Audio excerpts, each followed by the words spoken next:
StraighTAllDay.com. You're now tuned into the show where you learn the discipline to show up day after day, to do the work, the confidence to put yourself out there boldly and authentically, and the mental toughness to continue showing up, doing the work, putting yourself out there, even when the success you've expected to achieve has yet to be achieved. And on top of all this, you get a huge dose of personal initiative. That is the go-getter energy that moves any one of us, including yourself, to go and make things happen instead of waiting for things to happen. And then we put all this together into a series of frameworks, approaches, insights, strategies, and techniques, all underneath the umbrella of one unifying philosophy that is called work on your game.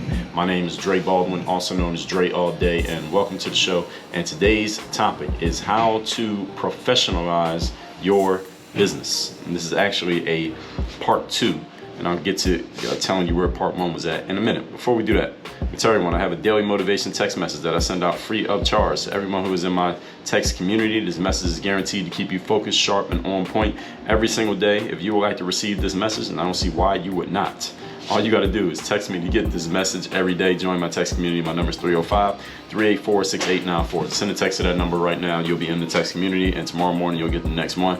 Secondly, my next event, Work on Your Game Live, is February 3rd and 4th in Miami. If you can still see the page, which is at workonyourgame.live, that means you can still get a ticket and still register for this event, and you can still be in the room February 3rd and 4th. If that page is not there, if you go there and you can't see the page, or you get a alert that tells you that tickets are no longer available, then hey, tickets are no longer available, and I'll stop talking about it on this show, because then you can get on the alert list for the next one, but then you can just come to the next one, but you can't come to this one. So go to workonyourgame.live right now. This is an urgent situation, because by the time you hear this episode, it is close to cutoff time. Our cutoff date is the 16th of January for registration. So by the time we hit that date, you cannot get a ticket at that point. Make sure you get your ticket. Again, workonyourgame.live. And third thing, your next step in your Work on Your Game journey, wherever you are, is to go to Work on Your Game University. That's where you get access to all of our trainings, all of our course materials. That is, again, at workonyourgameuniversity.com. So the university is workonyourgameuniversity.com. So that's my bulletproof mindset, ASAP confidence, 30 days of discipline, next mission course, your body, your health course. Everything that we have inside of the university is in that membership there. Again, that's workonyourgameuniversity.com. Now let's get to the topic today, which is professionalizing your business. This is part 2. I talked about this actually back in episode 1310, and that topic was how to professionalize your business.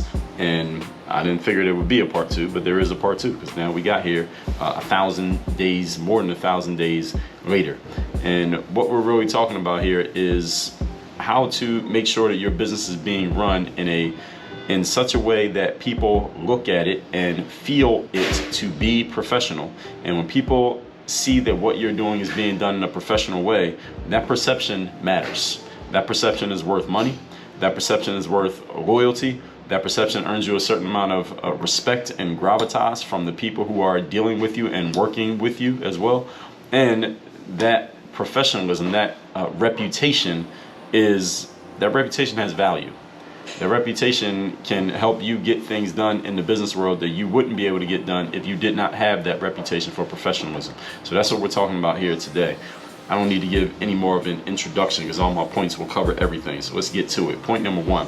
Topic once again is how to professionalize your business, and this is part 2 of 2. Maybe part 2 of X. Maybe we'll have another part in the future. Number 1, consistent experience, both internally and externally.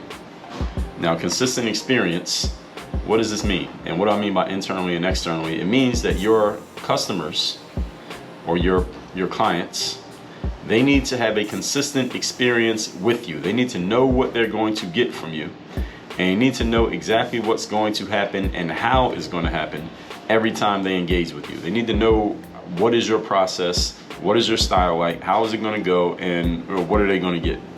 And understand that there's no right way, quote unquote, to do things. However you want to do them is however you want to do them. All right, so your way is not any better or worse than anybody else's way, but understand whatever your way is, there needs to be a way.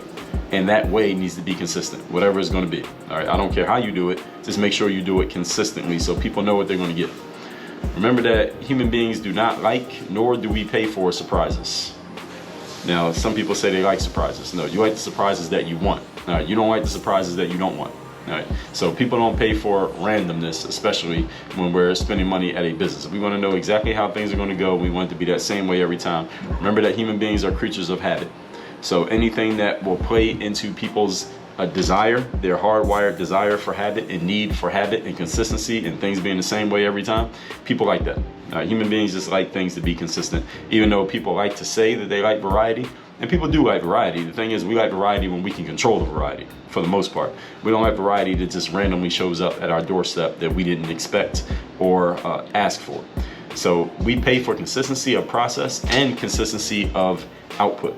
So if you can give people the same things the same way every time, like I talked about in episode 2013, people will be very happy with you. Same things, same way, every time. And this also applies to your staff. So when I say internally and externally is the people who come to your business and they give you money and you give them something. That's the exchange. Internally is the people who work for and with you. You need to be consistent with them. You need to deal with them in a consistent way. That means the way that you communicate with them, the things that you say to them, the expectations that you set for them needs to be consistent. Your staff needs to know what they're going to get from you and how you operate. Again, there's no necessarily right or wrong way to operate. Just whatever your way is, just be thorough about it and be consistent. As long as people know what they're going to get from you, they can accept you. Even if they decide they don't like you, as long as they know what they're going to get, it's fine. But if you're always changing and things are always different every day, then that creates anxiety in people, and people don't like anxiety. People will more quickly abdicate and get out of a situation before they address the fact that the anxiety is being induced in them because of your randomness. They'll just leave and they'll just stop showing up. This is how you get quiet quitters. All right, and this is not quiet quitting, this is loud quitting. All right, you'll get loud quitting, meaning people actually quit. They're not still working and just doing half-ass work. They'll just not work at all and they'll just stop coming to the job. Like I talked about in episode 2381, this is loud quitting, not quiet quitting, because they don't like the fact that you're so random. They don't know what they're going to get from you. Your staff should know how things are going to go. They should be treated consistently, and the processes that you expect them to run, those processes should be consistent so that they can actually do their jobs consistently. So both what you're expecting them to do and what you're doing to and for them need to be consistent. In other words, if you need to hold somebody accountable, you should hold them accountable the same way, right? You should let them know, I'm holding you accountable for this, and this is what I expect from you. This is the way it needs to be done. The way you're communicating needs to be consistent. The way anytime you need to make an announcement, anything you need to share, needs to be consistent in the way that you're doing things. All of these things need to be uniform. This is why big companies and any successful company, no matter how big or small, they usually have these things called SOPs. And some of you in business know what that stands for. What does it stand for? Standard Operating Procedures. It's a standard way that things get done. Why does a company want to have a standard way of getting things done? Because when you have standards, the standards they stave off chaos. They stave off disorder. We talk about this in episode 2097, standards still matter. Episode 1974, standards are the enemy of mediocrity. Episode 1331, never lower the bar of standards. Episode 1291, how to raise the standards of a group. You need standards in place, and your standard way of doing things, again, is both for your external clients and prospects, people who might become clients, and for your internal staff, people who work for you. Point number 2. Today's topic, once again, is how to professionalize your business. Number 2, you want your business to be professional, you need to be creating assets and not just endlessly working. What is an asset in business? In financial terms, an asset is something that puts money in your pocket. Simple as that. If you have something that is putting money in your pocket that is not just you, anything that's not just you, then that's an asset. I talked about this in episodes 2404 and 2405, how to create business assets. We talked about the mindset and the actions. In your business, you need to be looking to create assets, in other words, creating objects that are generating revenue for you so that you are not the only asset in your business. So when I say creating assets, I mean outside of the human beings. Things that the human beings don't necessarily have to do themselves in order for revenue to be generated, that's an asset. If you, as a human, and the other humans who work for you are the only thing or things that can put money into the pocket of your business, then the humans become a major failure point in your business, because if something happens to you, then money cannot be generated. And that would probably be a problem, because in business, your number one job is generating revenue.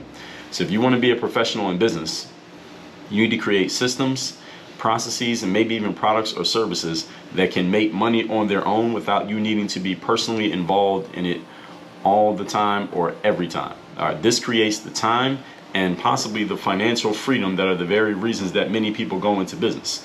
Almost every single person who I talk to who has either started a business or is about to start a business or wants to start a business, one of the main reasons people give for wanting to start a business is they want to have more freedom. And the freedom that they're talking about is usually one of two things: time and money. Actually, usually both. Because if you have more time, usually when people have freedom of time is because they have enough money that they don't need to use their time to make money.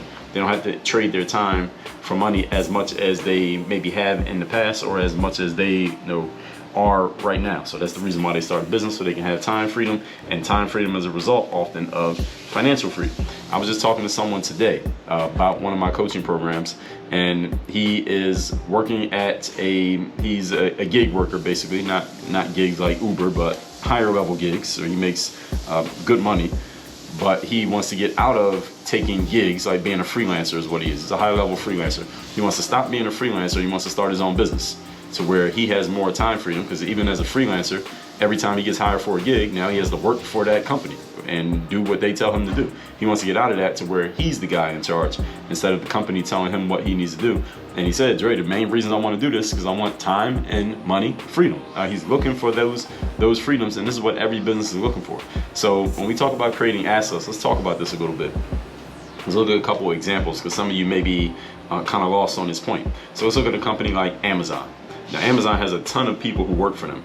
There are people who work as kind of like, I don't even know what you would call it, but they work for Amazon. I know people who run Amazon-based businesses, but they aren't technically employees of Amazon, but they own companies that, when Amazon sends a delivery out, there are companies who own the delivery service, but they are contracted with Amazon. So Amazon sends the products to those people, or those people have authorization to get those products, and they deliver the products to you. That's technically not Amazon the company. They're not straight from Amazon corporate, but they are connected to Amazon. So why am I even bringing that up? The whole point is Amazon has a system. Amazon's system is an asset. The system that Amazon runs is an asset. Do you all know that Amazon, when they send packages, they don't send them by FedEx or DHL or the United States Postal Service or UPS. Amazon has their own shipping entity. So if you ever send somebody a package via Amazon, you can't tell that person, hey, here's the tracking number, because there is no tracking number. I mean, Amazon technically does have a tracking number, but it's internal tracking. So it's not like if I ship you a package from Amazon, I can't text you and say, hey, here's the tracking number from Amazon, look this up. But there's nowhere to look it up. Amazon has an internal tracking system. There's nowhere to look that up. The only person who will look it up is the person who ordered it, because you would have to log into your own Amazon account to see it. I would bet that Amazon is probably going to change that at some point to where other people can look up tracking numbers, since so many products get shipped via Amazon. But the reason I'm, again, bringing up Amazon, because their whole system is an asset. That system puts money in their pockets because so many people are going through their system and buying things. So when you go on Amazon, somebody who's listening to me right now bought something on Amazon today, guaranteed.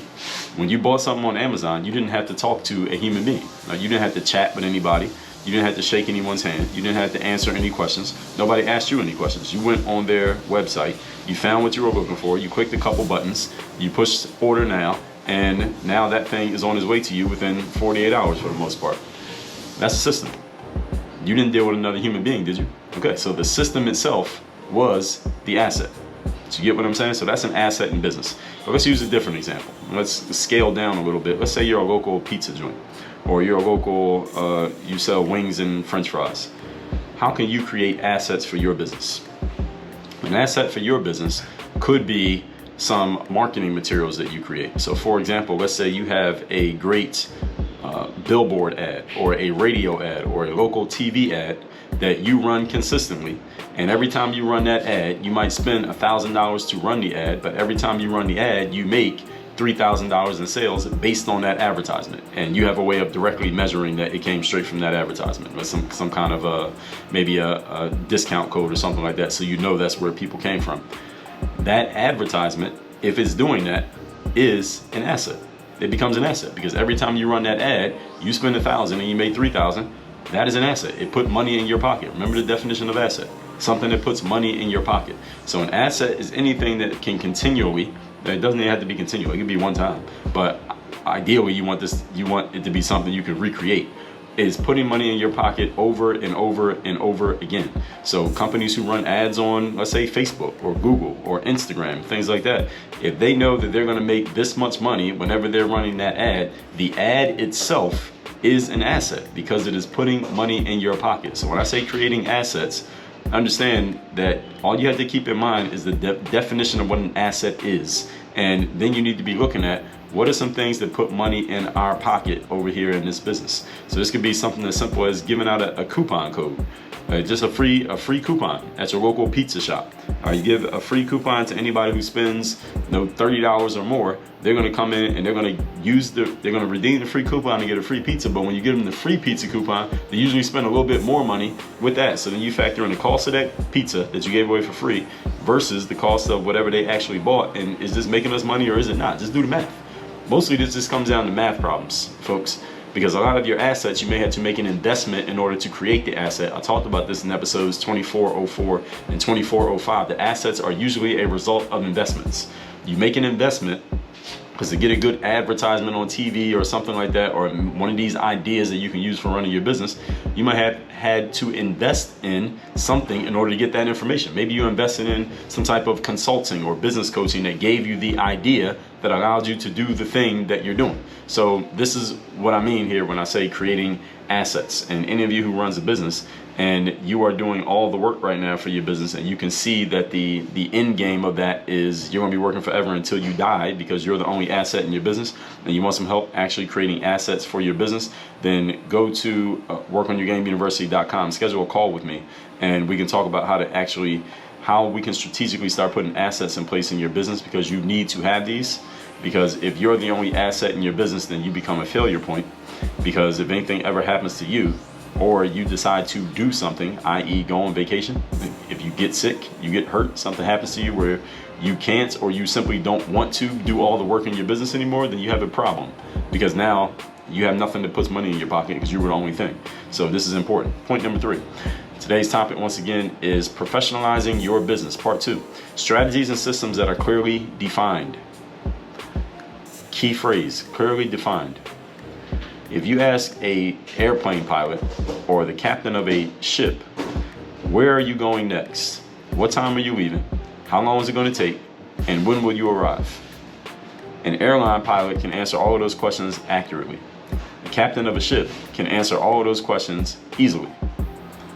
You ask the head of a construction crew, how long is it going to take to finish building this building? When is it going to be done? And what's the building going to look like? They can tell you. It may not be perfect. They may not be 100% perfect with their answer, but they can answer the question. They have a clear plan, is the point. A construction worker, an airline pilot, a captain of a cruise ship, they all have a clear plan of exactly what they're doing, exactly how they're doing it, when they are doing things, who is responsible for what, and what the end product is going to look like. They all can answer that question. When you have strategies and systems in place in your business, they should clearly define what's being done, how it's being done, who is doing it, and what the expected results are. Let me say that again. What's being done, how it's being done, who's doing it, and the expected results. You should know all of these things for what you're doing in your business if you have strategies and systems. If you can't answer these questions, you are lacking strategies and systems in your business, which is even more reason why you need to get a ticket to Work on Your Game Live. Again, that's at workonyourgame.live. Now, this does not mean that everything you do is going to go perfectly every time, even when you have strategies and systems. But having strategies and systems gives you guidelines as to how things should look, how things are supposed to go. So when things are off, you know that they're off. See, if you have no strategy and no system, you don't even know when things aren't going right because you don't know you have no plan. So you know when you're driving in the street and they have those yellow lines on one side of the road that divide one side of the road from the other side of the road? You know those yellow lines in the street? Or how on the highway they have the white dashes that tell you which lane you're in? For the most part, those lines work. Why do those lines work? Because the lines tell me and you how things are supposed to go. They tell me that I'm supposed to be on this side of the line, you're supposed to be on that side of the line. And for the most part, this works. Not to say that there aren't car accidents and fender benders every day, but think of all the cars and all the car trips that take place every single day. There's a relatively few number of accidents compared to the number of actual driving trips that take place. For the most part, most of us have driven our entire lives, and most of the time that we drive, most of the times when we get behind the wheel of a vehicle, we don't get in an accident. Why? Because everybody is following the system of those lines that tell us where you're supposed to be and where you're not supposed to be. Doesn't that make sense? It's interesting, right? When you put simple, and again, a system does not have to be something super complex. It can be something super complex, and there are benefits to having a super complex system. One of them being that it's hard for anybody to duplicate what you're doing. So if you're looking for a competitive advantage, the more complex your system, the harder it is for anybody to copy it, and therefore you have the advantage over everybody else. But your system doesn't need to be something crazy. Your system can be as simple as putting yellow lines in the street so cars don't run into each other and nobody dies from head-on collisions. Your business needs to have systems and strategies in place that keeps everything in check, in line, and tells everybody how things should look, even if they don't look like that right now. That's what a system and strategy does. And if you want to have a professional business, you need to have systems and strategies in place. You should be able to walk someone through your business and tell them, we do this, then this, then this, then this, and this is how it goes, and this is the end expectation of what we are doing. Even if it doesn't always work out that way, this is the expectation of our process. We expect things to go like this, and then this is the next step, that's the next step, that's the next step. That's the expectation of a business. You should be able to tell people that. If you can't, something's missing in your business. All that said, let's recap today's class, which is how to professionalize your business part 2. I'm pretty sure there will be a part 3 at some point, but it's not going to be tomorrow. Point number 1, consistent experience, both internally and externally. This just means that your customers and clients and your prospects who may become customers or clients should be getting a consistent experience with you. They should know what to expect and get it every time. And the people who are working for and with you should know what to expect, and they should get it every time. There should be clear processes of what is going on, standard operating procedures of how things happen in your business, and you are responsible for this. Point number 2, creating assets, not just endlessly working. Assets are things that will work for you so that you don't always have to do all the work. Doesn't mean you won't be doing any of your work, but you shouldn't be doing all the work all the time because you have assets in place that are working for you. In financial terms, an asset is simply something that puts money in your pocket. That's it. As long as it puts money in your pocket, it's an asset. And I'm talking about assets other than the people. If you're the only thing that puts money in the pocket of your business, you're a major failure point in your business, because if anything happens to you, the whole business falls apart. And many people, when they start businesses, they're looking for time freedom and financial freedom, usually both. The way you do that is by creating assets, not by working harder. That's the opposite if you're doing all the work. Point number 3, strategies and systems that are clearly defined. You ask a pilot, captain of a ship, or a construction worker where you're going, what you're doing next. Know what time do you start, what time do you end, what's the end game of this. They can all answer the question very clearly. Why? Because they all work off of plans, strategies, and systems. They don't even start working until there's a plan. Now, you on the other hand, do you have a plan? Did you start working without a plan? If you did, that's fine. I started working without a plan. When I started my business, there was no plan. I didn't have anything written down, but these days I make plans. So you can go and make a plan right now, even if you've already started working. Now the highways have, or the roads in the streets where you live, have those yellow lines that keep people on each side of the road. That's a simple system that keeps everybody from running into each other. So a system doesn't have to be super complex, even though it can be, and there are advantages to that. Understand that having a system in place, this means letting everybody know how things should go, what it should look like, and it keeps things in order. That's what a professional business does. And you're a professional, so you need to have these in place. All that said, text me to get my daily motivation for free every morning. My number is 305-384-6894. Second, get your ticket to Work On Your Game Live by going to workonyourgame.live. If the page is up, the tickets are still available. And workonyourgameuniversity.com. That's where you can get access to all of our courses. Our next mission course, Bulletproof Mindset, Work on Your Game System, 30 Days of Discipline, ASAP Confidence, Selling Yourself, Content Machine, Social Media, Social Story Secrets. All of that is covered in workonyourgameuniversity.com. Lifetime access to all of that stuff. Again, workonyourgameuniversity.com. Work on your game. Dre all day.